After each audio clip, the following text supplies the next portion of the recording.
guys, look, it's still here and I'm still alive. I got some splaining to do, but we'll get into that shortly.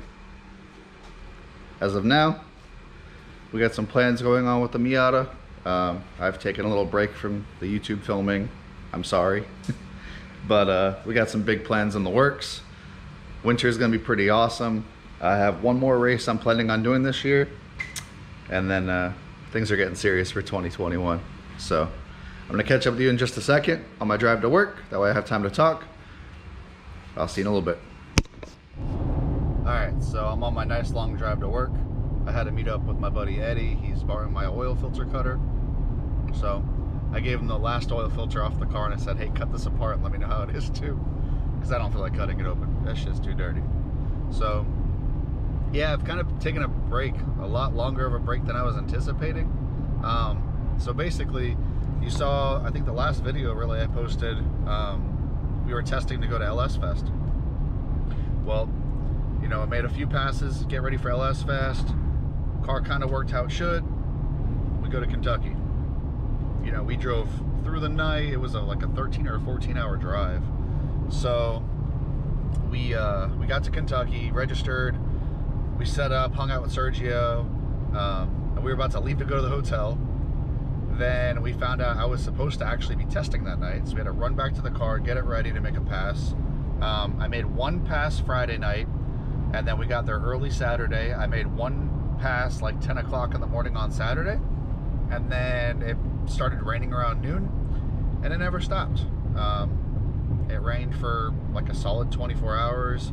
The event got canceled, rained out. We ended up going to the Corvette Museum, and then we came home. So, you know, that's what, 24 hours total of driving, and you know, it was like 2,000 miles just to make two passes at Beach Bend. I wasn't really happy. I did record a lot of footage from it, and somehow or another my memory card got corrupted, so I lost everything. So I couldn't even make a video about it. So that kind of put me on a very, I felt very discouraged. I was, you know, pretty upset. A lot of time spent, but, you know, that kind of, it is what it is. So, unfortunately, I didn't get to finish LS Fest. It rained out. Fast forward a couple weeks after that, we raced FL2K, and I had the car absolutely dialed. My last round of qualifying, the car went 1049.1, and it was a 1050 index. So that was at nighttime when it was a little bit cooler out, so I assumed, you know, in the daytime with the sun, it would just be a little bit slower, which is exactly where it needs to be. First round of eliminations, I had the guy completely covered at the tree, at the 60 foot. I rolled out of it at like 900 feet, and I beat him. And then shortly after round one, the event was like very backed up because rain delays, and then FL2K ended up being a rain out. So I'll be honest, I didn't film anything for FL2K besides like friends' cell phone videos and what I have from Speed Video. But, you know, I just been kind of bummed. I mean, the two races I was really looking forward to doing were both rainouts. I wasn't even able to finish the race. I was just, didn't really make me too happy at all. So now, where we're at now, what's today's date? Today is October 25th. Basically, the last thing I plan on doing this year is World Street Nationals in Orlando. That is a 10.0 index. I'm going to be racing that. It's like 2 weeks from this coming weekend. So that's the last thing I'm doing this year. And then I'm actually taking the car down over winter break, and I'm changing a lot. I ordered a Holley low ram intake manifold, which I'm still waiting on to come in. We are actually changing turbos, same size as what I have now, just better quality. And I'm putting an air to water intercooler on it. So it'll be one of those intake manifold sandwich deals. I got the intercooler from TIC Performance.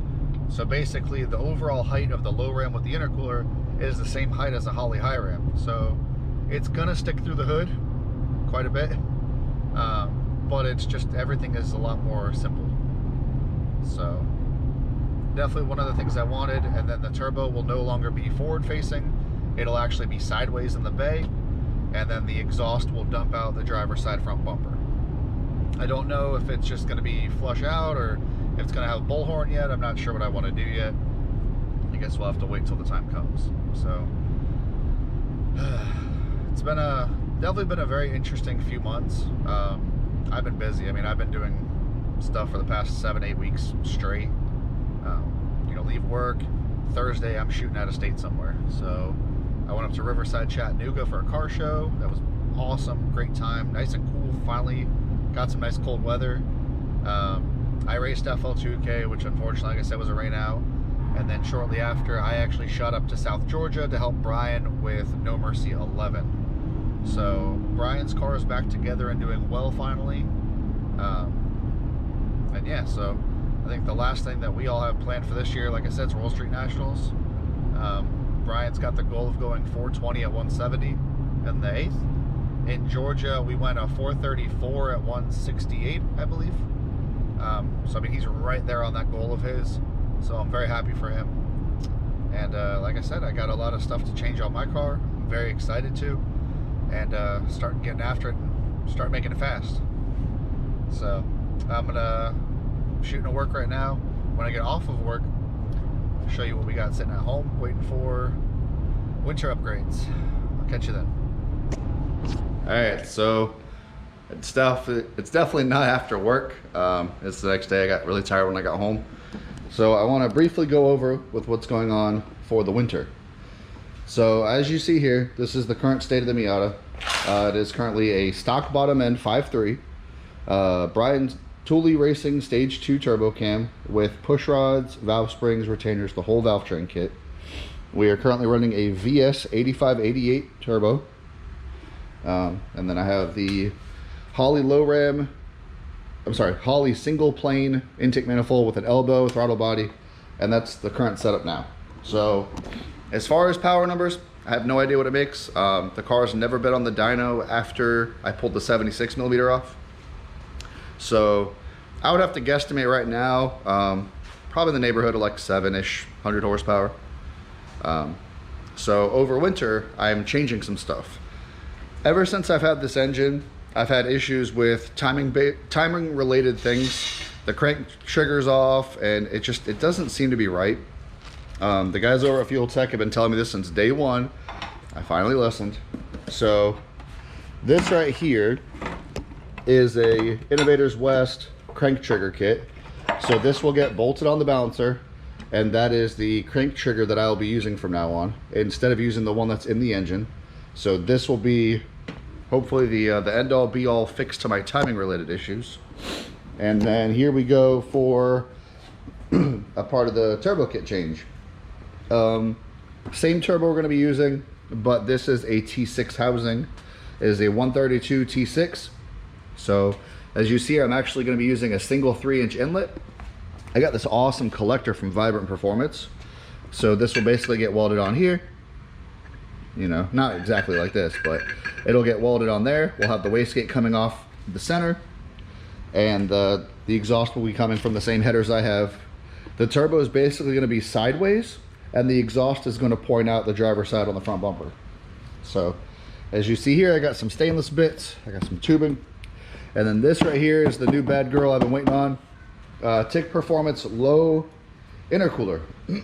So the car will be air to water, and I am still very patiently waiting for my Holley low ram intake manifold. That is the last piece of the puzzle before the makeover. I'm doing this for a few reasons. Shorter routing on the piping, it'll help with boost, it'll help with responsiveness.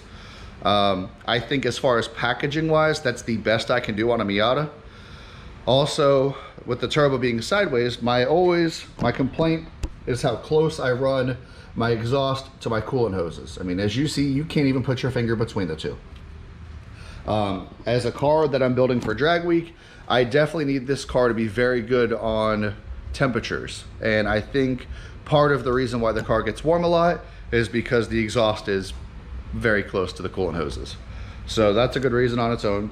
So like I said, the turbo will be turned sideways, exhaust right out the front, and then maybe we can get a radiator back in the front of this thing. So right now, as you see, I have my huge intercooler down there, way down there. And I mean, it takes up a lot of space. So hopefully when that's removed to go to the air to water, I'm hoping I can have enough space to put a normal radiator back on the front. That'd be cool. So, but that is kind of it for this little update. I'm sorry I've been a ghost.